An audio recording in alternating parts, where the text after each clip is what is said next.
Corona virus کی وجہ سے مملکت کے اقامہ ہولڈرز کے اقاموں اور خروج عہدہ کی مدت میں مفت توسیع کے احکامات پر عمل جاری ہے۔ اقاموں اور خروج عہدہ کی مدت میں مفت توسیع کے لیے ایوان شاہی کی جانب سے جاری احکامات میں کہا گیا تھا کہ 30 نومبر 2021 تک تارکین کے اقاموں اور خروج عہدہ کی مدت میں مفت توسیع کی جائے۔ ایوان شاہی سے احکامات اس لیے جاری کیے گئے تھے کہ کورونا کی وجہ سے لوگوں کو درپیش مشکل حالات میں کسی نہ کسی حد تک تعاون کیا جا سکے۔ اقامہ کی مدت کے حوالے سے ایک شخص نے دریافت کیا کہ کورونا وائرس کے باعث پاکستان پر سفری پابندی کے بعد اقامہ 30 نومبر تک تجدید ہو گیا۔ کیا رواں ماہ فلائٹس کھلنے کی امید ہے؟ اگر پروازیں نہیں کھلتیں تو اقامہ اور خروج عہدہ کی مدت میں مزید توسیع ہوگی؟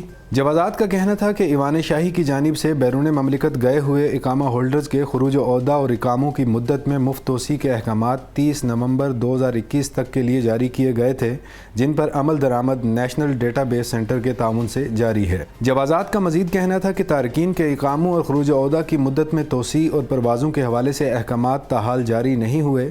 اس بارے میں احکامات جاری ہونے پر سرکاری ذرائع ابلاغ میں مطلع کر دیا جائے گا۔ واضح رہے کہ سعودی عرب میں کورونا وائرس سے محفوظ رہنے کے لیے احتیاطی تدابیر کے تحت پاکستان سمیت متعدد ممالک سے مسافروں کے براہ راست آنے پر پابندی ہے۔ اس حوالے سے بیرون مملکت گئے ہوئے تارکین کے اقاموں اور خروج عہدہ کی مدت میں 30 نومبر تک توسیع کی جا رہی ہے۔ تاہم براہ راست مملکت نہ آ سکنے والوں کی سہولت کے لیے حکام کی جانب سے کہا گیا ہے کہ وہ کسی ایسے ملک میں جہاں سے مسافروں کے آنے پر پابندی نہیں، وہاں 14 دن قیام کرنے کے بعد مملکت آ سکتے ہیں۔ اقامے کی مدت میں توسیع کے حوالے سے ایک شخص کا سوال ہے کہ میرا اقامہ 31 جولائی کو ختم ہوا، بعد ازاں 31 اگست تک بڑھ گیا، مگر تاحال تجدید نہیں ہوا، کیا کروں؟ اس حوالے سے سعودی محکمہ پاسپورٹ اینڈ امیگریشن جوازات کا کہنا تھا کہ بیرون مملکت گئے ہوئے ایسے تارکین جہاں سے مسافروں کے براہ راست مملکت آنے پر پابندی عائد ہے، ان کے اقاموں اور خروج عہدہ کی مدت میں 30 نومبر 2021 تک توسیع کر دی جائے گی۔ اقاموں اور خروج عہدہ کی مدت میں مفت توسیع کے احکامات پر عمل جاری ہے۔ اس ضمن میں مرحلہ وار کام جاری ہے جو نیشنل ڈیٹا بیس سینٹر کے تعاون سے کیا جا رہا ہے۔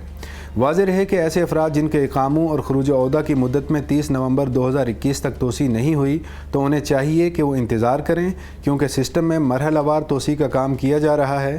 جیسے ہی ان کی باری آئے گی توسیع از خود کر دی جائے گی۔ اس خبر اور دیگر خبروں کی تفصیل جاننے کے لیے وزٹ کیجیے urdunews.com۔